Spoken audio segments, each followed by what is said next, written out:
오늘은 질문으로 설교를 시작하려고 합니다. 잘 들으시고 답을 말씀해 주시길 바랍니다. 세계 최초로 기독교를 국교로 삼은 나라는 어디일까요? 참고로 로마는 아닙니다. 로마에서는 서기 313년에 콘스탄틴 황제가 기독교를 인정했고, 서기 392년 데오도시우스 황제가 기독교를 국교로 선포했습니다. 그런데 로마보다 더 일찍 기독교를 국교로 선포한 나라가 있습니다. 어딜까요? 정답은 아르메니아입니다. 아르메니아는 서기 301년에 기독교를 국교로 선포한 나라입니다. 그 과정은 이렇습니다. 3세기에 아르메니아는 이웃에 속한 이란에 속해 있었습니다. 그러다가 286년에 트리다테스라는 사람이 로마의 도움을 받아서 아르메니아 사람을 선동하여 이란의 반기를 들었습니다. 그래서 이란의 속국이라는 데서 벗어났습니다. 이 일로 트리다테스는 왕의 자리에 앉게 되었으며 아르메니아는 자연스럽게 로마의 속국이 되었습니다. 트리다테스가 왕이 된 지 얼마 후에 빛을 주는 사람이라고 알려졌고, 후에 주교가 된 성 그레고리오가 아르메니아에 와서 복음을 전했습니다. 트리다테스 왕은 이걸 싫어했습니다. 그래서 그레고리오를 지하 감옥에 가두게 하고 음식을 주지 말라고 명령했습니다. 굶어 죽게 한 겁니다. 그리고 14년의 세월이 흘렀습니다. 트리다테스 왕이 병이 났습니다. 그런데 어느 날 꿈에 어떤 사람이 나타나서 말하기를 그레고리오에게 기도를 받으면 병이 나을 것이다라고 했습니다. 트리다테스 왕은 그레고리오는 이미 오래전에 죽었습니다라고 대답했습니다. 그러자 그 사람은 아니다, 그레고리오는 아직 살아있다라고 말한 뒤 사라졌습니다. 꿈에서 깨어난 트리다테스 왕은 날이 밝자마자 사람들을 그레고리오를 가둔 지하 감옥에 보내어 그레고리오가 살아있는지 확인하도록 했습니다. 그랬더니 놀랍게도 그레고리오는 14년이 지나도록 그 지하 감옥에서 살아 있었습니다. 지금도 관광객들은 이곳을 볼 수 있다고 합니다. 저는 가보지 않아서 모르겠습니다만, 그러면 어떻게 그레고리오가 14년 동안 지하 감옥에서 살 수 있었느냐? 교인들이 그레고리오가 갇혀 있는 지하 감옥으로 조그마한 구멍을 파서 그 구멍으로 음식물을 넣어 주었기 때문이라고 합니다. 교인들이 음식물을 넣어 주었다 하더라도 14년을 지하 감옥에 갇혀 있으면서 생명을 유지한 것은 하나님의 은혜가 아니고는 불가능한 일이라고 할 수 있습니다. 트리다테스 왕은 그레고리오를 불러서 자기를 위해 기도하도록 했습니다. 그레고리오의 기도를 받은 트리다테스 왕은 하나님의 역사로 병이 나았습니다. 병이 나은 트리다테스 왕은 그레고리오가 믿는 하나님을 자기도 믿겠다고 고백하고 모든 국민에게 하나님을 믿으라고 강요했습니다. 반발도 있었지만 트리다테스 왕은 굴복시켰습니다. 그리고 301년에 기독교를 공식적인 아르메니아 국교로 선포했습니다. 이렇게 해서 아르메니아는 전 세계적으로 최초로 기독교를 국가로 선포한 나라가 되었습니다. 하지만 이 일은 우연히 일어난 것이 아닙니다. 이 일을 위한 씨앗이 이미 오래전에 뿌려졌습니다. 바로 예수님의 12 제자 중에 한 사람인 다데오에 의해서 말입니다. 이란의 북서쪽 끝에 머쿠라는 마을이 있습니다. 이 머쿠에서 7km 정도 떨어진 곳에 다데오 기념교회가 있습니다. 현지 말로 카레 켈리처라고 하는 곳입니다. 켈리처는 교회라는 말이고 카레는 금다라는 뜻입니다. 그러니까 카레 클리처라는 말은 금은 교회라는 말입니다. 처음에 교회를 건축할 때에 사용한 돌들이 대부분 검은 것이라서 그렇게 불렀다고 합니다. 이 교회는 유네스코 문화재에 등록되어 있습니다. 그리고 1년에 한 번씩 7월 25일부터 28일까지 전 세계에 흩어져 있는 아르메니아 정교회 교인들이 이곳에 와서 참배를 합니다. 숙박시설이 없는 산중이라서 약 8,000명에서 1만 명 정도의 사람이 모두 텐트를 치고 머문다고 합니다. 그러면 어떻게 그곳에 다데오 기념교회가 세워졌을까요? 이란에 있는 테헤란 한국학교 교장 주태균이 쓴 아라랏에서 다메섹까지라는 책에 의하면 그 과정은 이렇습니다. 예수님 당시 아르메니아 왕이었던 사람은 읍커르였습니다. 그런데 읍커르 왕이 갑자기 중한 병에 걸렸습니다. 읍커르 왕은 예수님께서 병을 잘 고친다는 소문을 듣고 예수님을 아르메니아로 초청을 했습니다. 하지만 예수님께서는 가실 수가 없었습니다. 그래서 12제자 중에 한 사람을 아르메니아로 보내겠다고 답변을 했습니다.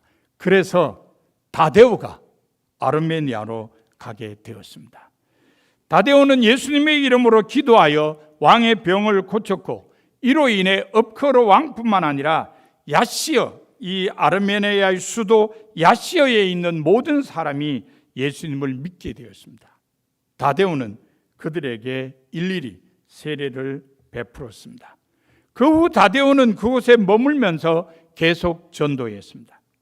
읍커르 왕이 죽자 읍커르 왕 누이의 아들인 서느다룩이 왕위를 계승했습니다. 서느다룩 왕도 그의 딸과 함께 세례를 받고 기독교인이 되었습니다. 하지만 얼마 가지 않아서 서느다룩 왕은 배교를 했습니다. 그리고 다데오에게 전도를 하지 못하도록 명령했습니다. 하지만 다데오는 서느다룩 왕의 명령에 불복했습니다. 결국 왕명에 의해 다데오는 처형을 당했습니다. 훗날 처형 당시 그 시신을 안장한 자리에 교회를 세웠습니다. 그때 다데오의 시신이 강단 우편에 위치하도록 교회를 세웠다고 합니다. 그 교회가 바로 다데오 기념교회입니다. 당시에는 그곳이 아르메니아 땅이었으나 지금은 이란 땅이 되어 있습니다. 아르메니아가 최초의 기독교 국가가 된 데에는 이러한 다데오의 순교가 있었기 때문이라는 걸 알 수 있습니다. 순교로 뿌린 씨앗이 국교로 열매를 맺은 것입니다. 지금도 아르메니아 정교회는 옛 교회의 전통을 가장 잘 이어가고 있는 교회라는 정평이 나 있습니다. 순교로 뿌린 씨앗이 열매로 하나님의 영광을 드러낸 일은 우리나라 교회사를 통해서도 찾아볼 수 있습니다. 우리나라 교회가 짧은 선교의 역사 안에 세계 교회사에서 그 유래를 찾아볼 수 없는 놀라운 부흥을 이룩한 것도 순교로 뿌린 씨앗 때문이라고 할 수 있습니다. 감리교회 강종근 목사나 장로계 주기철 목사를 비롯한 일제 강점기의 순교자들과 6.25 동란 때의 순교자들이 흘린 피가 우리나라 교회를 부흥하게 한 밑거름이 된 것입니다. 주간신문 감리교 뉴스의 6.25 특집으로 6.25 동란 속에서 신앙의 절개를 지키다 순교하신 목회자들을 재조명한 기사가 실린 적이 있습니다. 강성욱 기자가 쓴 이 글에는 7명의 순교자가 소개되었습니다. 그 내용 중에서 일부를 소개해 보겠습니다. 철원지방 감리사를 역임한 서기훈 목사는 강원도 원산과 철원 정지에서 목회하다 일제 박해로 7개월간 구금당했습니다. 순환 끝에 찾아온 독립의 기쁨이 채 가시기도 전에 공산당 치하에서 다시 어려움을 겪었습니다. 그러다가 6.25 동란이 발발하자 서기훈 목사는 피난을 떠났습니다. 하지만 목회하던 장흥리에서 멀리 떨어지지 않은 냉정리까지 피난을 가던 중에 남은 교인들을 버릴 수 없다며 다시 장흥으로 돌아왔습니다. 그의 이러한 용기는 수많은 목숨을 구하는 공적으로 이어졌습니다. 왜냐하면 마을의 대한 청년 단원들이 국군이 북진할 때에 2명의 공산당원을 죽인 데 이어서 다른 공산당원과 그 가족들을 죽이려고 했을 때 서기훈 목사가 원수를 사랑하라고 호소해서 비극을 막았기 때문입니다. 나중에 이 전세가 역전이 되어서 공산당원들이 다시 장흥마을로 돌아왔습니다. 근데 와보니까 죽었다고 생각한 가족들이 살아있었습니다. 그래서 공산당원들은 장흥리 주민들에게 복수를 하지 않았습니다. 그 결과 장흥리 주민 100여 명이 살게 되었습니다. 서기훈 목사님 때문이었습니다. 유엔군의 인천 상륙작전이 성공해서 공산군이 북으로 패주하는 상황이 되었습니다. 1950년 11월 공산군 패잔병들이 장흥리에 들이닥쳤습니다. 이때 남아있던 동네 청년들과 공산당원들 간의 싸움이 벌어져서 공산군 9명이 죽는 사태가 벌어졌습니다. 이 일로 서기훈 목사가 다시 검거되었습니다. 공산군을 사살한 청년의 이름을 대라고 고문을 했습니다. 일단 풀려났다가 12월 31일에 다시 재검거가 되어서 구금당했습니다. 결국 이듬해인 1951년 1월 8일에 암소 고개에서 서기훈 목사는 70세의 나이로 공산군에게 총살당했습니다. 아영교회를 담임하시던 김유순 감독님에 대한 이야기를 좀 하겠습니다. 김유순 목사는 1904년에 중학교를 졸업하고 미국으로 건너가 공부해서 박사학위를 받은 분입니다. 그는 미국에 남아 후배 양성에 힘써 달라는 미국 연합감리교 본부의 만류에도 불구하고 주님이 나에게 공부의 길을 열어준 것은 일제하에 신음하며 울부짖는 민족에 대한 향도의 역할을 하라고 하신 것인데 나 혼자만의 안일만을 위할 수 없다며 뉴저지 마테솔 신학대학 강사 자리도 마다하고 1920년 서둘러 귀국했습니다. 그 후 1948년 대한민국 정부가 수립된 해에 김유순 목사는 우리 감리교회 감독으로 선출되었습니다.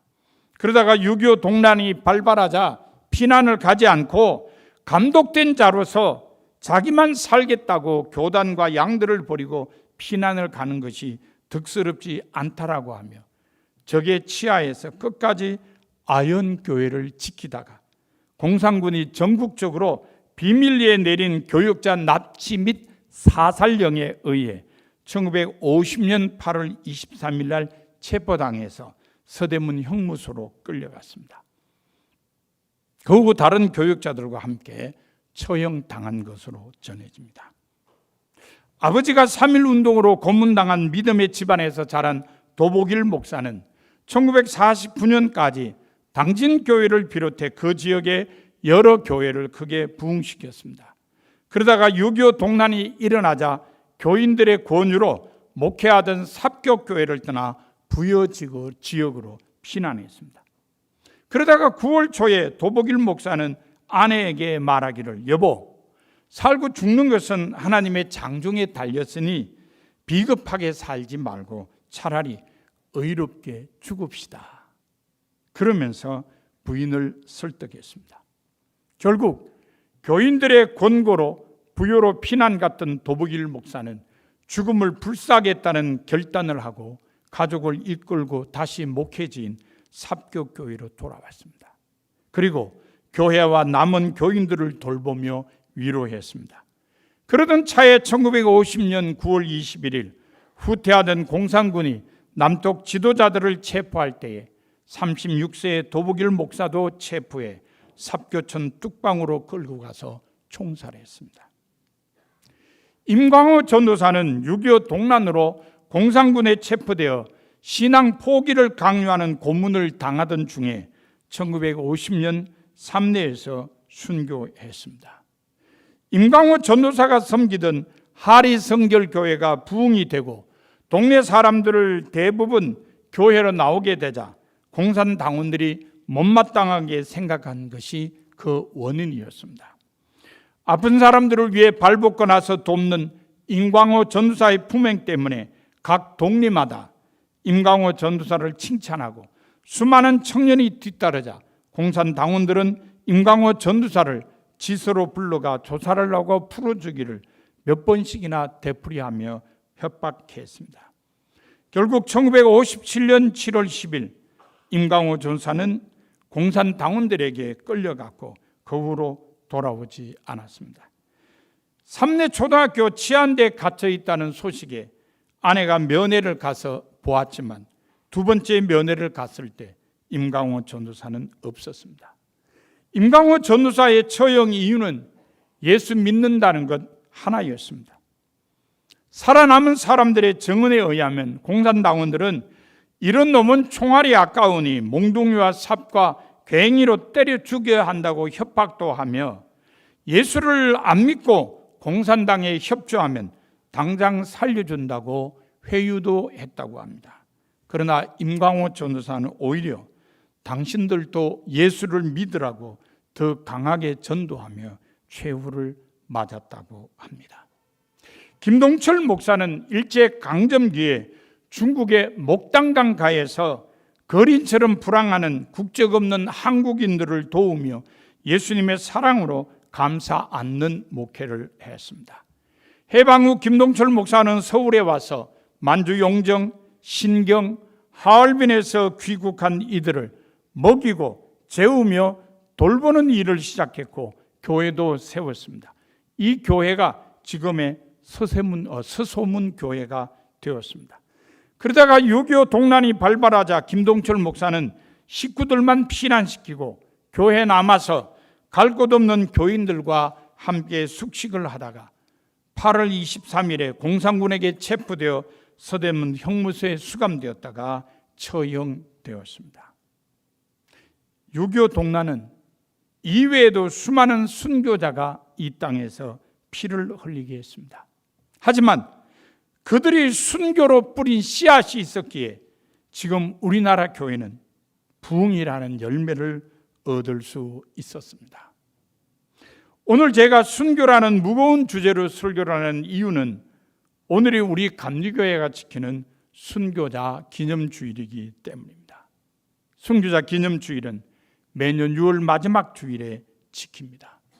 순교자 기념주일을 지키는 이유는 우리 모두가 순교자가 되자는 것이 아닙니다.